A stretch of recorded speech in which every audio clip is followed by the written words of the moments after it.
Olá, muito boa tarde. Está a decorrer no Alentejo uma nova edição do Festival Terras Sem Sombra. Uma iniciativa que descentraliza a oferta cultural, nomeadamente a musical, através da realização de concertos em diferentes espaços da Diocese de Beja, a que alia a valorização dos recursos naturais da região. O projeto é dirigido por José António Falcão, hoje convidado do programa Eclésia. Muito boa tarde e obrigado por estar neste programa.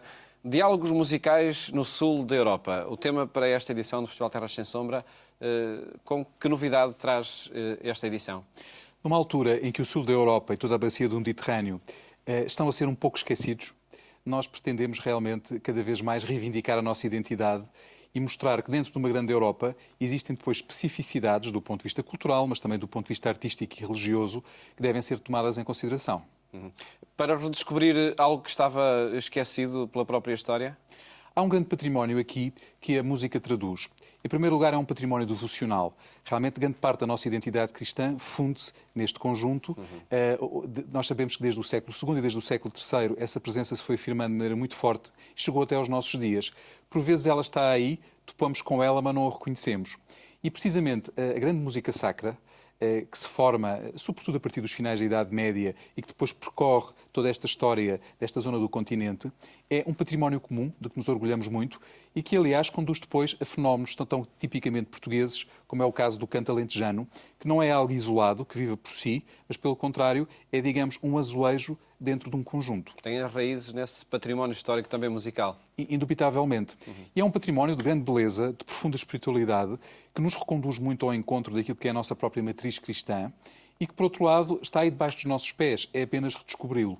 E, naturalmente, quando projetamos isto numa paisagem, como é o caso da paisagem do sul de Portugal, e, sobretudo, pensamos nas nossas igrejas históricas são magníficos locais do ponto de vista acústico, do ponto de vista também do enquadramento artístico, e, naturalmente, um outro aspecto que somos muito sensíveis sempre no sul, e que o Alentejo naturalmente nunca pode esquecer, que é a possibilidade de dialogarmos uns com os outros, de nos conhecermos melhor, de, no fundo, pessoas de diferentes zonas do país e até às vezes da Europa ou do mundo se encontrarem, dialogarem, não só na sala de espetáculo, mas depois nas outras atividades que se projetam no terreno. Não se trata de assistir a um concerto pura e simplesmente, não é? Em cada edição do Festival Terras Sem Sombra. Não, esta é uma experiência, se quisermos, é uma experiência vivencial, é uma experiência de vida e é também uma experiência de viver um cristianismo diferente. Um dos aspectos, e para regressarmos à oferta musical que o festival faz, são as criações contemporâneas. De que forma é que fazem esta ligação entre o património musical histórico e o que é criado nos dias de hoje? O festival tem, desde o ano passado, um novo diretor artístico, mas que, na verdade, percebeu muito bem a história do próprio festival, porque quando uma iniciativa destas cumpre 11 anos, ela é já mais do que adulta, atingiu um nível de maturidade muito significativo. E, neste caso concreto, uma das características que quisemos sempre valorizar foi o diálogo entre as grandes páginas musicais do passado e a criação contemporânea. Mas não é apenas a criação, digamos, que já está consagrada mesmo no século XX. É a criação que acabou de ser concebida agora no século XXI e que reflete os nossos problemas, a nossa sensibilidade, a nossa maneira de entender o mundo e os seus valores. E, portanto, é, no fundo, este um dos traços do ADN deste festival. O próprio diretor artístico, Joan Ángel Vela del Campo, não é? Diz que, de facto, torna o programa muito original, mas também muito arriscado, essa ligação entre a história e as criações contemporâneas. É um bocadinho arriscado na medida em que é preciso uma pedagogia daquilo que é a arte contemporânea e a música não é exceção. E, portanto, é necessário sempre, e essa é uma das preocupações também deste festival, que desenhe em cada edição uma espécie de capítulo de uma pequena história da música, ou seja, nós pretendemos também aqui que as pessoas estejam cada vez mais familiarizadas com os repertórios tradicionais, mas que conheçam também aquilo que é a realidade dos nossos dias do ponto de vista musical. E é um risco porque sempre que se estabelecem pontes em caminhos novos, naturalmente existe um risco. Mas eu diria que é um risco controlado e, sobretudo, mostra que a própria Igreja Católica está muito atenta a estes novos ventos que sopram do ponto de vista da criação e que, naturalmente, não escamoteia isso, não olha apenas para o passado, mas projeta-se no futuro também como uma grande comunidade humana. Com a capacidade de criar sintonias entre essas duas criações artísticas? Sem dúvida, e até de encontrar, às vezes, caminhos comuns que são insuspeitos. Recordo aqui, no que diz respeito à edição de 2015, uma coisa extraordinária que foi ter a possibilidade de ter Mestre António Chainho, o grande guitarrista português, que cumpre 50 anos de carreira, que na Igreja Matriz do seu Conselho Natal, em Santiago do Cacém, dialoga com aquele que é nada mais, nada menos que o maior guitarrista clássico. Eu não gosto muito desta expressão, mas enfim, é realmente um músico erudito de uma profundidade extrema e, sobretudo, muito ligado à criação contemporânea, Jürgen Ruck. O encontro destes dois homens e de um terceiro, que é o viola Carlos Silva, é das grandes experiências desta edição de 2015. O próprio mestre António Chaim, pelas crónicas do Festival Terras Sem Sombra, diz que se emocionou e que essa presença na edição do festival levou a dizer que a guitarra lhe dá luta. Que experiência foi essa no festival?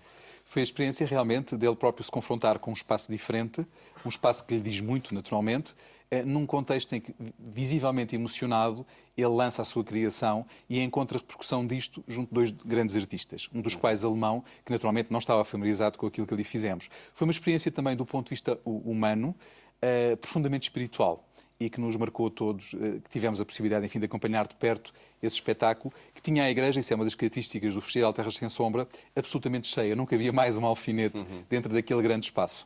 Que outra experiência, e para recordar apenas mais uma, a que aconteceu na igreja de Grândola, por exemplo, de ver duas intérpretes cantarem Grândola Vila Morena, creio que foi no final do concerto, não é?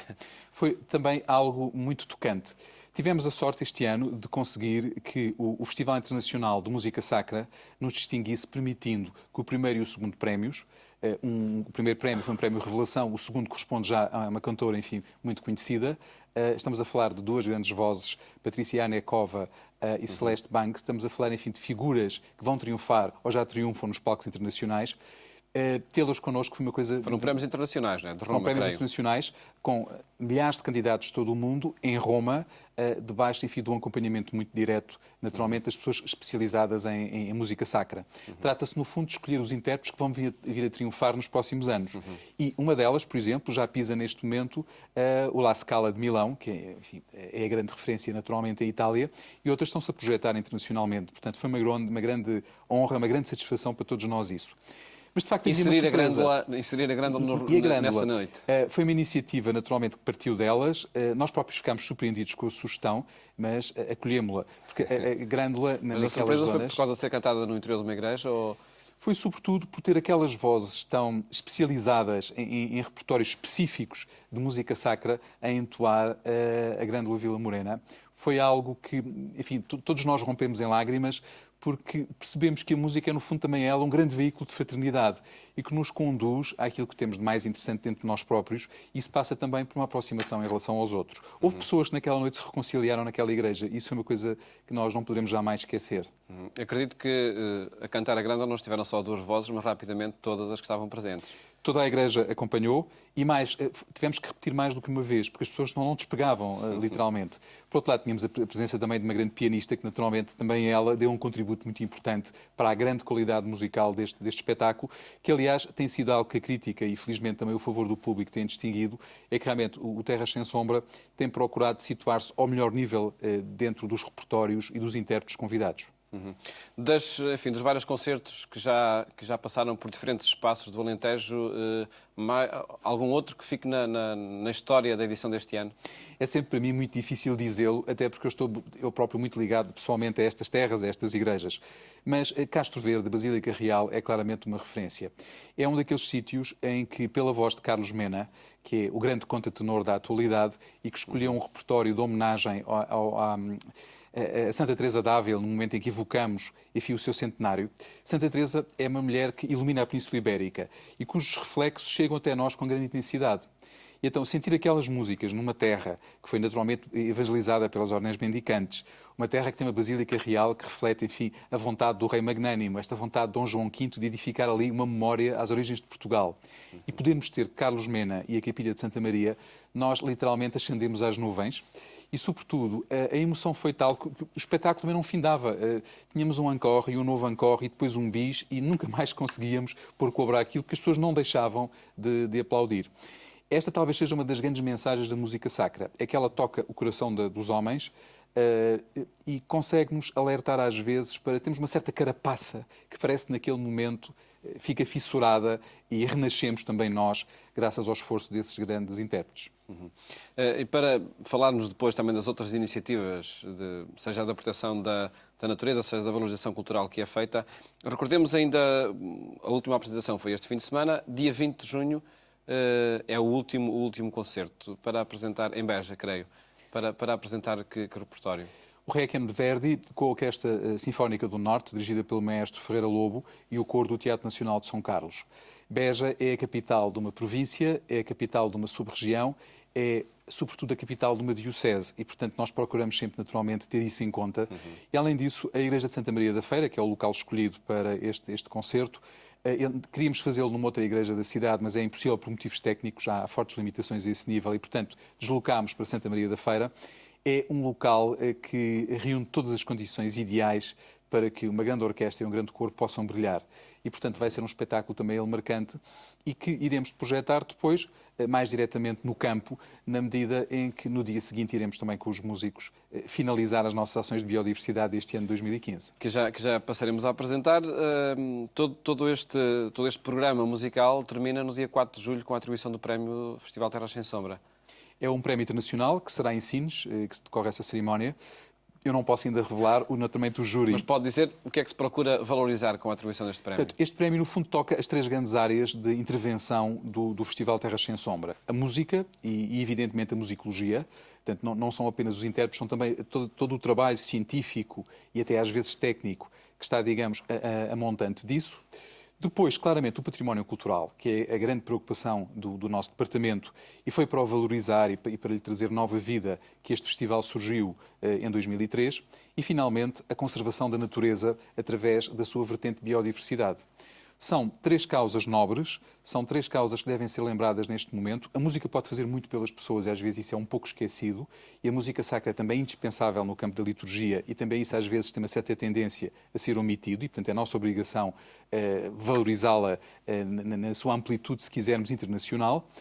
O património cultural, que foi sempre uma grande preocupação da Diocese de Beja desde o tempo do Sr. Dom Manuel Franco Falcão e que tem vindo a ser aprofundado, é um trabalho que continua neste momento com o António Vitalino e também com o nosso Bispo Coadjutor, Dom João Marcos, é um trabalho muito empenhado de toda a Diocese, e a conservação da natureza, que corresponde provavelmente àquilo que são os principais tesouros do Alentejo. O Alentejo tem coisas extraordinárias, tem o seu património, tem a sua paisagem, tem as suas gentes, tem a sua gastronomia, tem até a sua música, mas se há algo realmente que o distingue a nível nacional e internacional é a excelência da preservação dos seus recursos naturais, alguns dos quais ameaçados e que são para nós uma responsabilidade, digamos, global, porque não são apenas nossos, já só existem ali, já não os podemos encontrar em mais nenhuma parte da Europa e, em certos casos, em mais nenhuma parte do mundo. Que relação tem de ser feita entre a valorização musical da região e a preservação da natureza? Aparentemente são mundos distantes. Mas existe uma ligação umbilical. E reparemos sobretudo num fenómeno que é o seguinte. Os artistas são, por natureza, pessoas muito sensíveis, mas são também pessoas que vêm mais longe do que nós que somos comuns mortais. Ou seja, têm a capacidade de perceber a estrada depois da curva, que é desferida no fim de uma reta. E eles adivinham o futuro de alguma maneira. Podemos até, talvez brincando um pouco, dizer que são uma espécie de demiurgos, pelo menos pequenos demiurgos.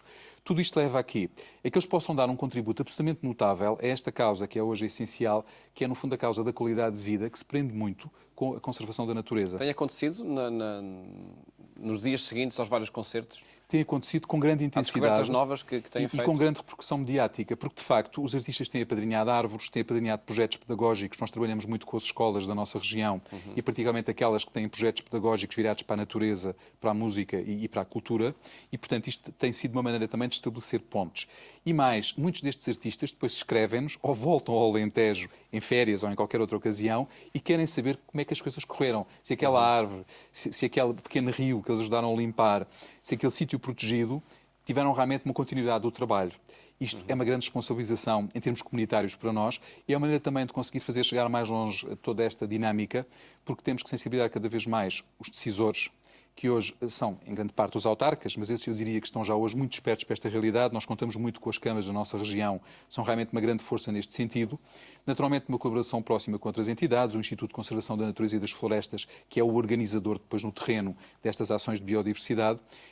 Mas, naturalmente, também depois o mundo financeiro, o mundo social, as famílias, as escolas, têm aqui um papel que tem que ser cada vez mais sensibilizado, não é? Tem que ser cada vez mais orientado para um trabalho coletivo. trata-se de criar uma cultura de proteção do ambiente Sim. onde o festival é parceiro. Sim, e da qual depende, em última instância, a sobrevivência nossa, como espécie humana, e de todo o meio ambiente. Nós somos, no fundo, e eu penso que a mensagem da Igreja é muito clara neste sentido, nós somos apenas administradores de um património que não é nosso e que nós temos a obrigação de preservar e de transmitir aos vindouros valorizado. E eu costumo dizer que devemos ser, e o Alentejo tem grandes experiências nesse sentido, uma espécie de jardineiros da natureza. E, portanto, naturalmente, isto é essencial que também aqui haja um papel importante da nossa Diocese. E alguns especialistas lembravam há alguns anos também que têm que ser as religiões a ajudar neste momento a conservar este património biodiverso. Se não forem elas, vai ser muito difícil que ele possa sobreviver e se ele se perder, nós poderemos estar também nós em risco. E de que forma é valorizado também, ou são valorizadas aquelas referências gastronómicas que existem no Alentejo? É que nós achamos que o Alentejo, eu diria o nosso país, aqui, enfim, não há que ser excessivamente regionalista nem bairrista. Nós estamos a defender as cores de Portugal através do Alentejo. Eu diria que temos tantas coisas boas, temos tantos tesouros para partilhar, e um deles é a gastronomia, é a doçaria, são os nossos vinhos, são os nossos licores. Isto é uma maneira também de ajudar a dinamizar as economias locais. Estamos num país profundamente dividido entre litoral e interior. O interior começa logo ali ao lado do litoral, mas a verdade é que o interior tem um potencial enorme que está neste momento a procurar ele próprio valorizar. Precisa de uma pequena mão nesse sentido. E quando nós, através da gastronomia, vamos valorizar os nossos produtos, e normalmente escolhemos um ou dois produtos de excelência, este ano, por exemplo, é o medronho e a aguardente de medronho, são os nossos objetivos, digamos, prioritários. Penso que conseguimos devolver também um bocadinho à comunidade valores de autoestima, valores de manutenção de emprego, que é uma coisa essencial, valores, no fundo, que têm a ver com a sustentabilidade para o futuro. E a Igreja, evidentemente, não pode ser alheia a estas questões tão essenciais. Creio que em Castro Verde, há poucas semanas, houve também a valorização do pão alentejano. Por exemplo, e o pão é um grande símbolo comunitário, é também um símbolo religioso para todos nós. E de que forma é que isso aconteceu? Foi assim, nós pensamos sempre que as pessoas que vêm até nós, há que recebê-las com um sorriso e há depois que lhe abrir, escancarar as portas para conhecer o que há de mais interessante no nosso território. E, portanto, normalmente, como vamos para o terreno no domingo de manhã e manhã cedo, e trabalhamos, porque limpamos praias, ajudamos também a despoluir rios, ajudamos a tratar de espécies protegidas, trabalhamos, enfim, com pessoas, com escolas, com instituições. O trabalho às vezes até é duro e desgastante. Procura-se depois que haja também uma refeição partilhada. É um bom momento para se contarem histórias, para as pessoas trocarem experiências e insistimos muito em que toda a gente que participa se deve auto-apresentar. As pessoas devem se conhecer, devem dialogar e às vezes é extraordinário ver, por exemplo, professores catedráticos a falarem com pessoas que têm pequenos ofícios locais, mas vemos também grandes músicos que atuam em Nova Iorque, em Berlim ou em qualquer outro ponto significativo do ponto de vista, digamos, de uma carreira musical. Depois têm um orgulho enorme em estar ali e querem conhecer os queijos, querem perceber como é que se faz o pão, querem visitar o sítio onde o azeite de qualidade é produzido. Ora, o pão a oportunidade aqui foi mesmo de pôr a mão na massa. foi, e foi sobretudo um fundo comunitário, porque estes valores comunitários são essenciais entre nós e quisemos partilhá-los. A experiência correu bem, embora nós não estávamos muito familiarizados com isso, era preciso produzir muito pão, ainda queimámos ligeiramente a crosta de alguns destes preciosos pães, mas depois tivemos a possibilidade de os desgostar em conjunto e foi extraordinário. E foi uma reportagem que fizemos também no programa Eclésia que vamos mostrar proximamente aqui neste espaço. Um último tópico que gostava de falar com o arquiteto António Falcão, a descentralização cultural que acontece com cada edição do Festival Terras Sem Sombra. Já percorreram o Alentejo todo? Percorremos aquilo que é o território da Diocese de Beja praticamente todo. Há ainda um outro concelho que faz parte da nossa lista de prioridades. O festival também não pode crescer excessivamente, porque este é um festival itinerante. Cada espetáculo, não há repetições, evidentemente, cada espetáculo é realizado em cada sítio. Normalmente templos, igrejas? Sempre, sempre. Nós escolhemos sempre igrejas históricas, ou então, quando não é possível fazer na igreja, por exemplo, já fizemos espetáculos de rua, são feitos no adro da igreja, são feitos num espaço, digamos, imediatamente adjacente. Mas a nossa grande preocupação, o fio condutor, são evidentemente os valores do património religioso. Porque, de facto, a Diocese tinha recuperado todo um conjunto destas igrejas, mas depois as pessoas tinham dificuldade em entrar, tinham muitas vezes perdido ali um bocadinho a ligação. E eram espaços, às vezes, também eles próprios um pouco enigmáticos, que não se explicavam, que não se davam a conhecer em todas as suas valências. E, portanto, a música teve essa vantagem. É que todos, cristãos e não cristãos, crentes e não crentes, no fundo, todos amigos, todos irmãos, vieram e entraram por esta via. Uma oportunidade também de dar a conhecer esses espaços fechados durante muitos anos, E acredito. de os preservar para o futuro, porque muitos deles só abrem praticamente de uma maneira esporádica. Enfim, há alguns deles que estão, por exemplo, isolados ou que são igrejas que já não têm um culto permanente. É uma maneira também de ajudar as comunidades a defendê-los e até a ir fazendo uma manutenção constante desses espaços. Porque, parecendo que não, o telhado é revisto nesse ano, as paredes são caiadas, a instalação elétrica é também ela própria melhorada e, portanto, há um investimento constante que sem o festival seria muitíssimo mais difícil. Quem tem participado, quem tem assistido nos vários concertos do festival? Fundamentalmente, o nosso público é regional. Cerca de 60% das pessoas, isto varia também de acordo, porque enfim nós percorremos 2 distritos e uma área enorme. A Diocese de Beja é a segunda maior do país em extensão, vai desde o Oceano Atlântico até à raia com Espanha. Mas eu diria que esse é o público prioritário e é aquele que verdadeiramente nós nunca podemos esquecer, porque é para isso que nós existimos. Agora, felizmente, temos tido também pessoas que vêm dos mais diversos pontos do país, naturalmente a Grande Lisboa, o Algarve, uma área de influência que se estende até ao Porto, é, digamos, a nossa área prioritária também, a esse nível, mas vem muita gente de Espanha e vêm muitos estrangeiros que estão a passar férias, quer em Portugal, quer na Andaluzia, e que aproveitam, conhecem o programa, ele é divulgado com uma certa antecedência e vêm até nós. E tem havido um apoio extraordinário das autoridades espanholas. Nós, aliás, temos uma coisa que é interessante revelar aqui. Neste momento, retirando naturalmente o apoio público, vem de parte das câmaras. Mas naquilo que diz respeito ao Estado, e é o primeiro ano em que temos apoio da Direção Regional de Cultura, enfim, desta nova fase do festival, nós temos mais apoio das autoridades espanholas, do governo espanhol, do que do governo português. Isto é uma coisa que mostra realmente que o festival já é, podemos dizer assim, transfronteiriço. Internacional, sem dúvida. Para 2016, é possível já revelar alguma oferta deste festival? Juan Ángel Vela del Campo, o nosso diretor artístico, já tem o programa todo concluído, está a fazer naturalmente os seus contactos e, sobretudo, neste momento, nós temos alguns municípios, algumas terras que nos pedem que querem também receber o festival.